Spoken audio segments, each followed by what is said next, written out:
Merci bien. Merci beaucoup de m'avoir aujourd'hui ici avec vous et de me permettre de partager avec vous certaines conclusions de mon travail de terrain avec les médias dans le monde arabe après les soulèvements populaires après 2010. Excusez-moi si je vais parler très lentement, je suis francophone. J'ai fait mes études à Paris 2, à Paris, mais ça fait des années que j'enseigne et j'écris en anglais. Donc, je vais retrouver mes mots aujourd'hui et ça fait plaisir de parler de mon travail en français et d'être avec vous. À la fin de l'année 2010, le monde a été témoin d'un phénomène difficile à comprendre. Ce qui était perçu comme une sphère publique dormante dans le monde arabe s'est réveillée. Des citoyens ordinaires dans la rue, dans les places publiques, armés uniquement de leurs portables, dans un acte de défiance au régime, un acte qui était sans précédent.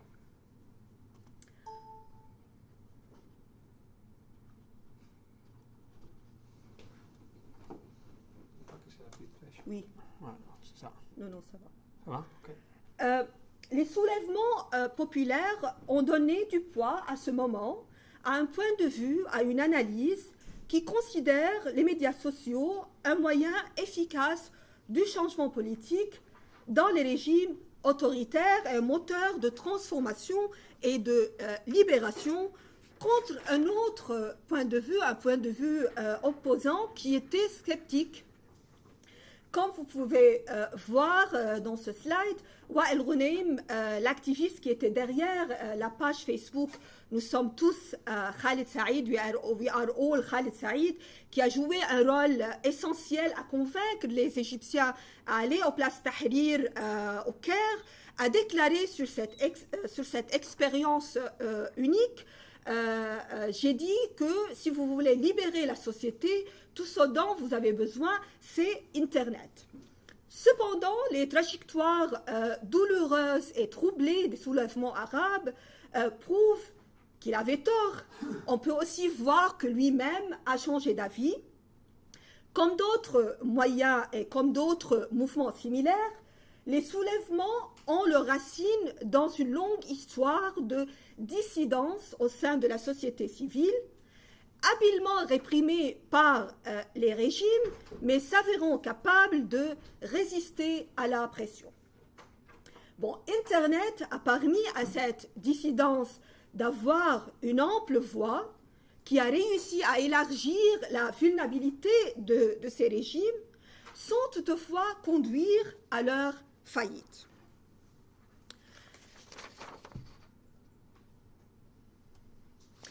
Tandis que l'euphorie sur l'impact des médias sociaux était à son apogée, j'ai pris un choix conscient de nager contre le courant en étudiant l'intersection entre ces mouvements publics et sociaux de transformation et les anciens médias traditionnels dans ces pays, et je veux dire la télévision, la presse et la radio.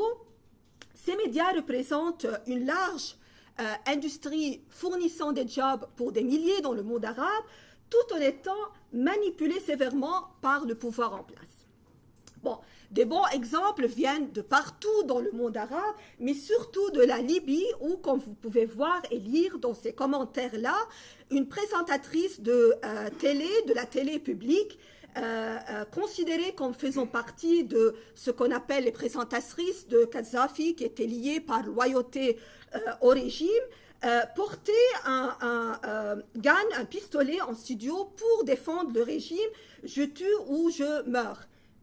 Des arabophones ici, est-ce qu'on a des arabophones parmi nous ici? Vous parlez arabe? Yani ya'at ya ma'toul, je tue ou je meurs. Voilà, et l'autre qui portait un Kalachnikov avec les combattantes de Gaddafi. Ça, on les considérait comme soi-disant des journalistes. Étant moi-même journaliste de carrière avant de devenir académique, une question très importante pour moi était: sera-t-on témoin d'un réveil ou d'une transformation de cette industrie longtemps manipulée par les régimes pour évoluer vers des pratiques journalistiques professionnelles. Mais qu'est-ce que ça veut dire pour des journalistes professionnels, d'être un journaliste professionnel, pour des gens comme ces présentatrices ou autres, qui n'ont connu que la publication des communiqués officiels qui venaient des régimes. Au-delà de la question de réforme réglementaire qui attirait beaucoup d'attention dans ce temps-là de la communauté internationale, mon principal intérêt était de disséquer et de comprendre au fond les pratiques journalistiques, le rôle des journalistes comme acteurs agents de changement ou de status quo, et comment leur perception de leur rôle et de leur identité influence la transition politique, et est-ce que ça l'influence positivement ou négativement. Bon, je vais aller maintenant vous présenter quelques-uns des récits ou témoignages de journalistes que j'ai rencontrés dans ce livre. C'est 3 pays, Tunisie, Libye, Égypte. Mais en fait, mon étude, c'est sur 5 pays. En plus, il y a le Maroc et l'Algérie, et ça complémente. C'est venu après la publication du livre, donc c'est un travail de recherche qui est continuel. Voilà, c'est un peu quelques images prises de Libye, de l'Égypte, de mes rencontres avec ces journalistes traditionnels. Le témoignage de cette journaliste tunisienne que j'ai rencontrée immédiatement après le soulèvement reflète un sentiment naissant de pouvoir acquis par les journalistes tunisiens, mais aussi les autres, dans leur relation avec la nouvelle sphère politique, après avoir été pour des années les simples journalistes clan, c'est-à-dire l'entourage étroit de la famille Ben Ali. Comme elle me disait ici, parce qu'avant c'était totalement interdit, c'était impossible d'interviewer un responsable officiel. Non seulement maintenant on peut les interviewer, mais aussi les critiquer sévèrement, mais même les insulter. C'était un grand changement pour eux. La chute du système de contrôle sur les médias nationaux a touché les journalistes de différentes façons. Tout d'abord, un sentiment de soulagement, de puissance, de pouvoir acquis, mais après, un état de confusion, ayant perdu le confort des directives claires qui réglementaient leur vie tranquillement. Maintenant, les journalistes, comme ce journaliste freelance égyptien me dit ici, doivent faire face à la tâche difficile de recréer leur identité. Qu'est-ce que ça veut dire d'être journaliste? C'est un procès qui va s'avérer très difficile et très chaotique. On peut considérer les habitudes enracinées d'autocensure dans les salles de rédaction comme l'obstacle majeur contre le changement. Comme nous disait cette journaliste, cette reporter de télévision publique tunisienne que j'ai rencontrée immédiatement après le soulèvement. Malgré la réforme des médias, et je parle ici surtout de la Tunisie, parce que dans les autres cas, la réforme, ça n'a pas beaucoup marché, ces habitudes continuent d'être fortes et influentes aujourd'hui dans les salles de rédaction, en particulier avec la flambée du discours nationaliste dans les médias et la politique, les nouvelles lois antiterroristes et le retour en force de l'identité du journaliste patriote. Je vais parler de ça un peu après. Donc, je crois que c'est une cote très importante qui reflète ce besoin d'avoir un maître. Comment pouvons-on travailler sans avoir un maître qui nous dirige, qui nous dit comment faire les choses comme il faut? La chute du système de contrôle sur les médias, ou plutôt quelques-uns des éléments de ce système, a déclenché un conflit d'identité, une guerre entre les traditions enracinées et la quête des journalistes, en particulier les jeunes, d'un modèle différent. Et c'est un exemple formidable d'un correspondant de la chaîne Nile TV égyptienne, qui est une chaîne officielle, qui était l'un des médias de propagande du régime de Moubarak avant. Et comme il nous disait, pour la première fois, nous disions ce que nous voyons dans la rue et non pas ce qu'on nous dit de dire sur les chaînes. Cependant, la fluctuation continue des journalistes entre des modèles et des traditions contradictoires en fonction des conditions politiques, de la phase politique et de leur position politique personnelle, ont limité la capacité des journalistes de définir ou de redéfinir le professionnalisme. Ils ont continué à naviguer entre deux styles contradictoires, un style agressif de chien d'attaque, attack dog, en traitant l'information en rapport avec les soi-disant ennemis idéologiques, et un style révérentiel, lapdog, en rendant compte de l'information en rapport avec les amis idéologiques. Ce conflit d'identité les a transformés en même temps en agents de changement et de conformisme dans la même phase même de leur travail. Cependant, et je prends ici l'exemple très important du travail des journalistes libyens, les journalistes doivent opérer dans un environnement fluide et imprévisible, gérer un haut niveau d'incertitude en tant que journalistes, mais aussi en tant que citoyens eux-mêmes, et faire face à des changements sans précédent dont eux-mêmes ils ont l'incapacité de comprendre. Je me rappelle, bon, c'est un exemple de la Libye, mais je me rappelle, j'étais en train d'interviewer un journaliste en Égypte et ils ont annoncé la dissolution du Parlement.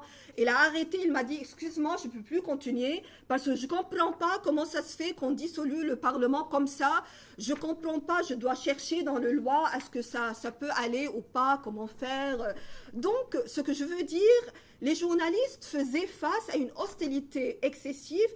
Les traditions politiques qui continuaient à les considérer comme simples plateformes de publication, des agents de communication, de PR pour les régimes, et d'un public qui n'était pas habitué à une culture de débat pluralistique. Ici, un exemple qui vient de l'une des TV en Libye, où pratiquement les reporters étaient battus quand ils allaient dans des régions dont la population considérait la télé comme l'ennemi. C'est-à-dire la télé était libérale, proche accusée d'être financée du Qatar et autre chose. Donc, chaque fois qu'ils envoyaient leurs reporters dans certaines régions, les reporters ne pouvaient pas entrer ou entrer et étaient battus ou intimidés. Un autre exemple démontrant la montée en force des milices en Libye, qui ont pu finalement contrôler la production médiatique, non seulement par attaque et intimidation, comme ce jeune freelance TV reporter nous dit, mais aussi par contrôler dicter le contenu même des news et des programmes. Donc, les politiques, les traditions politiques vis-à-vis des journalistes, des médias n'ont pas changé. Au contraire, au lieu d'avoir à assumer des relations difficiles avec un seul appareil de répression, qui était l'appareil de Kadhafi, les journalistes libyens doivent faire face à plusieurs appareils de répression et apprendre à coexister avec cette nouvelle réalité qui n'était pas facile. Bon, la diversification des contenus médiatiques, la pluralité des voix en médias ont été le gain majeur du changement politique pour les journalistes, mais pour aussi leur audience. Cependant, cette diversité interne, comme celui-là, ce journaliste nous dit, ça veut dire la pluralité de voix représentant différents intérêts sur la même plateforme médiatique suivant le modèle de service public de médias. Cette diversité interne, cette pluralité interne n'était pas réalisable à long terme. Pour les journalistes, tout d'abord, comme celui-là, c'était une nouveauté. C'était une caractéristique exotique et un symbole de leur passage d'un paysage médiatique fermé à un paysage ouvert. Mais ce n'était jamais une valeur adoptée par le media management, ceux qui financent les médias, on va en parler après, non par les politiciens et surtout pas aussi par les journalistes eux-mêmes.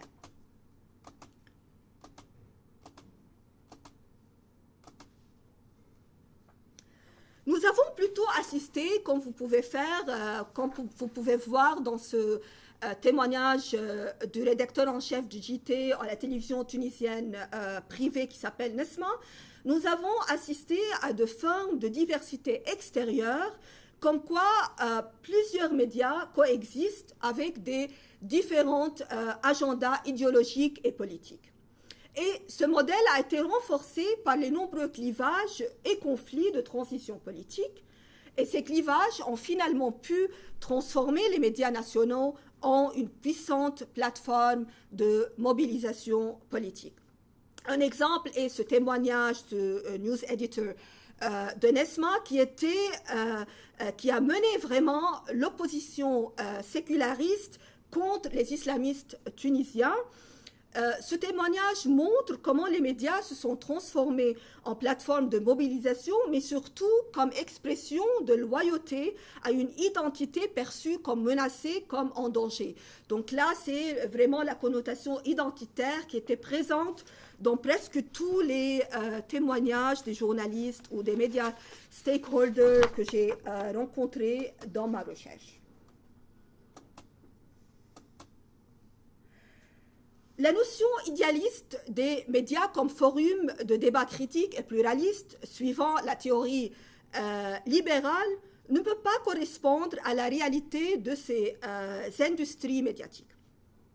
En Égypte, après le coup d'État, comme vous pouvez voir dans ce, unfortunately, ce témoignage du Head State of TV and Radio Union, c'est-à-dire l'appareil de médias, de télévision et radio étatique en Égypte, qu'on peut voir, les médias nationaux sont retombés dans leur rôle ancien comme plateforme de l'exclusion de l'autre, considérés et présentés comme le dangereux anti-patriote. Le plus important ici, c'est que ce ne fut pas le résultat de pression du régime militaire sur les journalistes. C'est-à-dire les journalistes n'étaient pas obligés de prendre des positions, mais c'était leur choix, c'était aussi leur perception de leur rôle comme soi-disant défendeurs de l'État contre ceux qui étaient considérés comme un danger ultime qu'il faut non pas seulement exclure, mais annihiler, comme on peut voir dans cet exemple. Comme vous pouvez voir dans la photo ici, la dispersion brutale et violente des pro-islamistes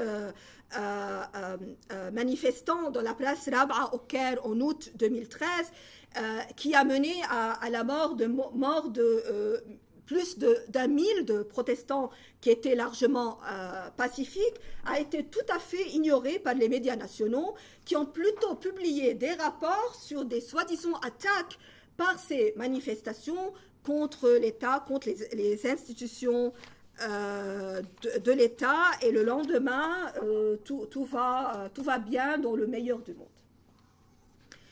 Mais qui sont ces journalistes? Est-ce que ce sont des journalistes ou des militants politiques? Le pouvoir acquis par les journalistes s'est traduit principalement par l'expression d'opinions et d'émotions personnelles en suivant le modèle des blogueurs, qui était devenu très célèbre directement après le soulèvement. Les talk-shows télévisés sont devenus une arène dynamique pour le débat politique, mais principalement pour l'expression de la partisanerie et de l'orientation. Pour les présentateurs de talk-shows, les anchors, comme celui-là, Mahmoud Saad, qui était l'un des les plus fameux de talk-show hosts en Égypte, et qui était aussi le mieux payé.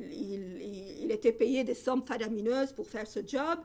La neutralité est souvent comprise comme un acte de trahison ou un déni de leur responsabilité, perçue comme de diriger l'opinion publique pour le service d'une cause. Donc celui-là, il trouve ma question sur les médias, l'impartialité, l'objectivité, presque une insulte, c'est-à-dire moi, ce n'est pas mon job d'être impartial, moi je suis pas seulement un présentateur, je suis un journaliste et je dois me prononcer.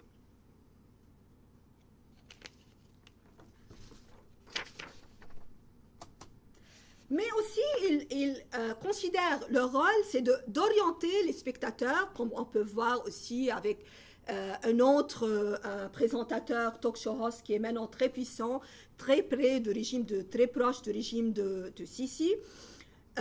Son job, c'est d'orienter les spectateurs pour comprendre les développements complexes de la tradition. Le public ici n'est pas considéré comme des citoyens informés, mais plutôt une masse de consommateurs qui ont besoin d'être guidés pour prendre une position des événements. Le même présentateur va déclarer après qu'il est en train de délivrer ses guests pour la police. C'est-à-dire, il invite un guest, je ne sais pas, un islamiste, un communiste, un libéral, il l'invite, et après, en sortant, la police attend le guest à la porte pour l'arrêter. Et quand il a été quand les médias, les autres journalistes lui ont demandé mais comment ça se fait que vous travaillez en collaboration avec la police, la sécurité, il a dit mais moi je suis égyptien. Avant d'être journaliste, c'est mon travail, c'est mon responsabilité nationale de ces so-called terroristes de les donner à la police. Voilà. Bon, la partialité des médias est très importante en période de crise parce qu'elle permet au public de comprendre des événements complexes. Peut-être sans les médias prendre parti, le public ne pouvait pas comprendre ces développements. Cependant, un parallélisme excessif entre les médias et les politiques peut entraver la naissance d'une sphère politique qui encourage le compromis et les visions partagées au sein de la société. Comme on peut voir dans ces images, en Tunisie, mais aussi comme Égypte, des manifestants étaient souvent dans la rue, ils sont toujours, demandant par exemple, dans le cas de la Tunisie, la première photo en haut, de purger les médias de ce qu'ils considèrent comme étant des membres du régime qui sont toujours en train de gérer les médias, ou bien dans l'autre photo, ils sont en train de jeter leurs chaussures sur les photos de ces talk show hosts, ces stars des télévisés, comme expression de mécontentement de comment les médias ils sont en train de gérer la transition politique et d'impliquer.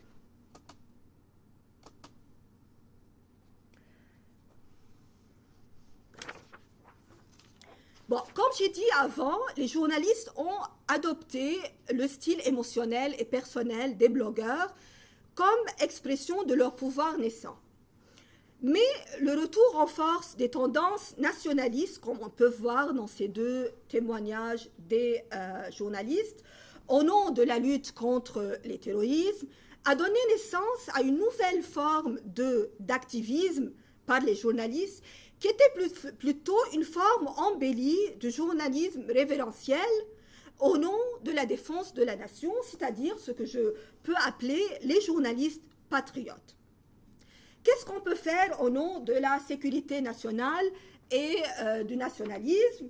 On peut, par exemple, comme dans le premier témoignage de éditeur Al-Masr al-Yom, c'est un journal privé égyptien qui est plus ou moins le plus libéral en Égypte.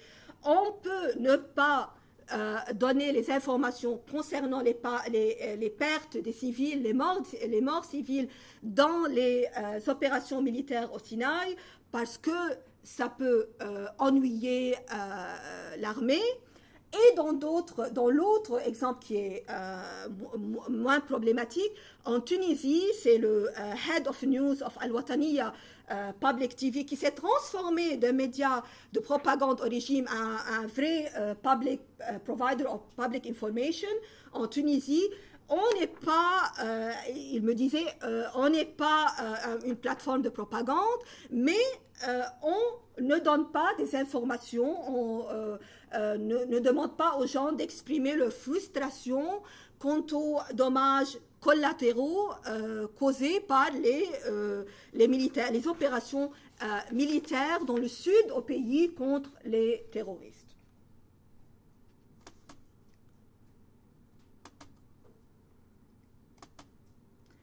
Ça ne marche plus. Bon.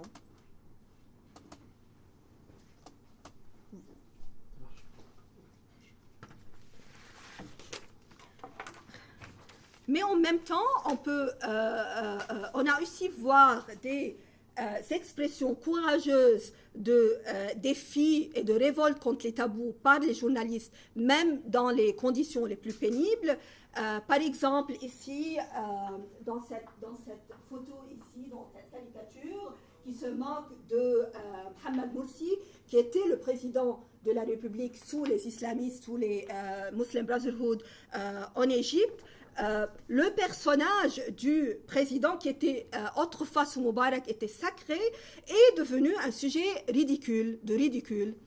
Un autre acte de contestation est la publication ici de la photo du ministre de l'Intérieur égyptien sous Sisi en négatif, comme un acte de contestation contre l'arrestation massive des journalistes qui est en train de se faire aujourd'hui en Égypte. Une autre caricature ici qui se moque des Muslim Brotherhood, des frères musulmans, et qui était dans les murs de l'Égypte, du Caire, sous le pouvoir des islamistes qui a duré seulement un an en Égypte.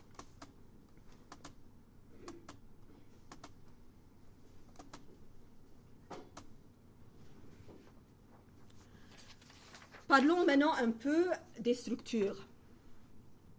Bon, la réforme des médias et les amendements constitutionnels ont reconnu des droits essentiels aux journalistes, mais ce sont des réformes qui ont resté essentiellement cosmétiques ou niées par d'autres législations, surtout le code pénal, et étaient rarement reflétées dans la pratique des journalistes parce que dans la plupart de temps, les journalistes ne savaient pas, ne connaissaient pas que ces réformes ont eu lieu.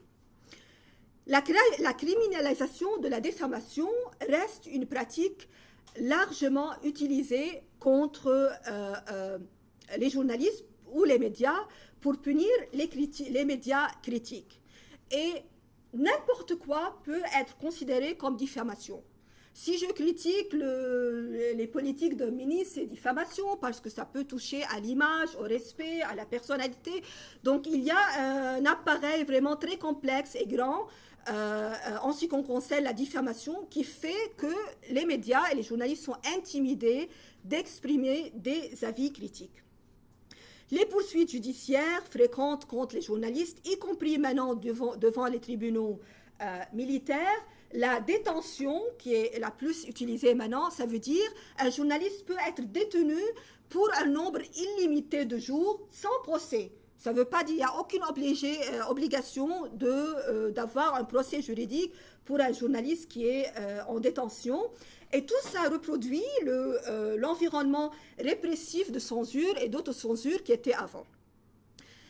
Mais les nouvelles lois antiterroristes imposent des restrictions vraiment alarmantes, pas seulement en relation avec l'emprisonnement des journalistes, mais concernant la couverture médiatique des opérations militaires. Comme vous pouvez voir, la loi antiterrorisme en Égypte, vous devez seulement publier le communiqué officiel qui vient du ministère de l'Intérieur, ou bien vous pouvez payer une amende. Donc, il n'y a plus de travail de journalisme, là. Vous avez le communiqué, vous le publiez, c'est tout. Sinon, amende ou même prison. Aussi, un autre exemple qui vient de la Tunisie, qui s'appelle la loi de protection de morale des forces armées. Ça veut dire aussi qu'on ne peut pas les critiquer. Most importantly, l'État a maintenu le contrôle direct et indirect sur les structures médiatiques qui restent homogènes. On a les médias étatiques appartenant à l'État et les médias privés qui sont liés au régime par leur ownership, par la propriété. Ils appartiennent largement à des businessmen qui sont largement proches de régime, et les gouvernements continuent à aussi contrôler les ressources financières des médias, surtout en particulier les publicités. J'ai aimé donner un exemple qui vient de l'Algérie, malgré que l'Algérie ne fait pas partie de ce travail. quand j'ai rencontré le conseiller du ministère d'information en Algérie, je lui ai dit, il y a des choses dans la presse qui disent que vous faites de la pression sur les annonciateurs privés pour qu'ils ne donnent pas de l'argent, ne mettent pas d'annonces publicitaires dans les médias critiques. Mais il m'a dit, mais ce n'est pas un ordre, c'est seulement un point de vue, parce qu'on veut que l'argent éthique va dans les médias éthiques. Donc, je trouve ça très créatif. Il a pu vraiment créer un concept de médias qui est hors d'ordinaire. Les médias ont un potentiel démocratique radical, mais c'est un potentiel de manipulation et d'émancipation en même temps.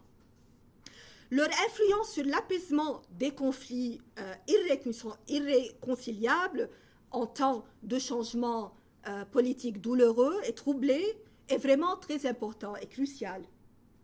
Comme ces professeurs de médias et de politique nous disent ici, une sphère publique pluraliste ne peut pas survivre sans une culture agonistique dans la politique, mais aussi, c'est le plus principal, mais aussi dans les médias.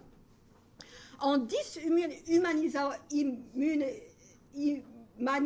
les adversaires, en rendant les adversaires pas des êtres humains, mais c'est des diables, c'est un danger qu'il faut vraiment arrêter ou bien exclure. Tout à fait, il est impossible de construire des histoires partagées de ce changement. Plutôt une culture de nous contre eux, us against them, est devenue la norme, pas seulement dans la politique, mais aussi dans les médias, et qui a encouragé le retour à des formes d'autocratie contre les médias, comme c'était le cas, comme c'est le cas maintenant en Égypte. Mais les médias peuvent-ils jouer le rôle de contributeurs actifs à l'édification de l'État sans une démocratisation médiatique réussie? Media democratization, we need also media democratization for media to be able to play this role effectively. Comme l'affirme Silvio Weisbord, c'est un professeur de médias à George Washington University, le changement, il a fait beaucoup d'études sur les médias au Latin America, le changement n'a pas modifié les structures héritées, les traditions, les relations complexes entre l'État, les médias et le marché. En particulier, les relations complexes entre les médias et l'élite de pouvoir, que ce soit l'élite politique ou économique, dans le pays arabe comme en Amérique latine. C'est pourquoi nous devons nous garder d'être excessivement ambitieux, comme le dit Catherine Wolper ici. Les pratiques émergentes des médias sont un mélange de l'ancien et de nouveau, des attentes, d'espoir, mais aussi des réalités et des contraintes. Mon travail avec les journalistes arabes dans ces 5 pays démontre combien un changement dans les pratiques et dans les identités, les self-perception, c'est un trajet qui est très douloureux et long, mais aussi c'est un trajet qui est très fragile. Ça veut dire tout progrès peut éventuellement mener et peut être la cause de nouvelles régressions, comme on a vu dans la plupart de ces pays où j'ai fait ma recherche. Ma principale préoccupation était et est toujours de comprendre l'influence des acteurs, les journalistes, et de leur donner une voix, de leur donner la parole. Je suis toujours intriguée par cette question, mais qui sont ces journalistes? Est-ce que ce sont vraiment des journalistes qui sont concernés par publier les news accurately et tout ça, ou ils sont d'autres agents? L'analyse des données recueillies dans ma recherche de field m'a incité à reconsidérer le travail de Bourdieu, Pierre Bourdieu, sur ce qu'il appelle le champ journalistique, qu'il définit en termes de lutte continuelle, lutte avec un élément qui est le changement. Il le traduit comme une lutte entre deux pôles, le pôle autonome exprimé par le capital intellectuel des journalistes, leurs pratiques, leur perception d'identité et autres, et un pôle dominant exprimé par l'influence du pouvoir économique et politique sur les médias. Lorsque j'ai présenté mon travail au Maroc, j'ai été confrontée par une attitude vraiment très défensive des journalistes marocains qui étaient là et qui me disaient « Mais qu'est-ce qu'on peut faire? Mais ce sont les structures. On ne peut rien faire. Vous demandez aux journalistes de jouer le rôle d'agents et d'acteurs. Nous, on a vraiment des structures qui sont très difficiles. » Et je me rappelle bien, un autre m'a dit « Mais nous sommes très heureux comme ça. Pourquoi vous voulez qu'on change? Si nous, on est contents avec nos médias et comment on travaille, pourquoi nous demander de changer ?» Mais les pratiques et les traditions de salles de rédaction sont-elles simplement le reflet de ces structures? Est-ce que les journalistes sont simplement les acteurs dominés et passifs qui reproduisent ces structures sans pouvoir se prononcer sur leur destin? Bon, mon travail de recherche avec les journalistes dans ces pays montre qu'ils sont loin d'être passifs. Ils ne sont pas du tout passifs, au contraire. La nature ambivalente de leur rôle, on en fait en même temps des agents de conformisme et de changement en même temps. Comment pouvons-nous expliquer le fait, par exemple, que le journaliste égyptien qui militait pour les droits des médias, qui était souvent dans la rue sous le gouvernement islamiste, après seulement quelques heures de coups militaires au Caire, ils sont tous devenus, la majorité, pas tous, ils sont devenus les supporters du régime militaire avec toutes les formes vraiment de répression abominables contre les libertés civiles dans leur pays. C'est pour cela qu'il faut, et ce sera le sujet de ma prochaine recherche, il faut plus de recherche sur ce pôle autonome. Comment ce pôle autonome fonctionne en lui-même, en relation avec les structures, mais en relation entre lui-même, entre cette culture de newsroom qu'il faut plus étudier et comprendre. Les journalistes dans ce cas, mais dans d'autres, ne travaillent pas dans un vide politique et idéologique. Ils naviguent continuellement entre deux levels of news value. Le professionnel, c'est-à-dire comment faire les news, comment produire, et l'idéologique, ça veut dire qu'est-ce qu'il faut dire aux gens, comment expliquer le changement, le problème, les crises, et ça veut dire aussi prendre parti.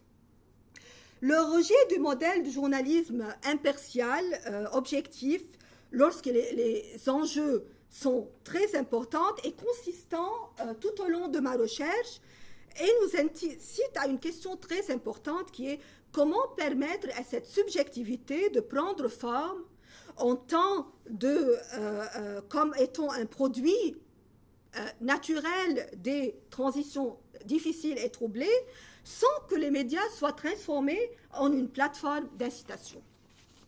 Ça reste à voir. Je n'ai pas de réponse. Je termine ma présentation avec cette caricature qui est prise de Masr al-Yom, un quotidien égyptien privé, récemment, et qui se moque de la vague d'arrestations arbitraires de jeunes qui ont été arrêtés des cafés du Caire la veille de l'anniversaire de la révolution au Caire, qui ont été comme ça arrêtés sans rien, sans aucune raison. J'espère que ce livre, mais aussi mon travail en général sur les médias, sur les journalistes comme acteurs, apportera une contribution humble à notre savoir des médias et des liens complexes entre médias et politique dans le contexte de transition pénible à un ordre démocratique. Mais moi-même, comme étant journaliste de base, ce travail est concerné par le journalisme arabe, mais il est en lui-même censé être un travail journalistique. C'est l'histoire de ces journalistes, de leur lutte, de leur quête pour une légitimité professionnelle, dignité, et c'était l'un des slogans les plus importants de tous ces soulèvements populaires arabes, dignité, voilà. une légitimité, une indépendance, et au milieu d'une poussée sans précédent de répression contre les libertés d'expression, les libertés civiles, défis formidables, les dangers et la violence. Ce livre et mon travail en général aspirent surtout à transmettre leur voix. Merci pour votre attention.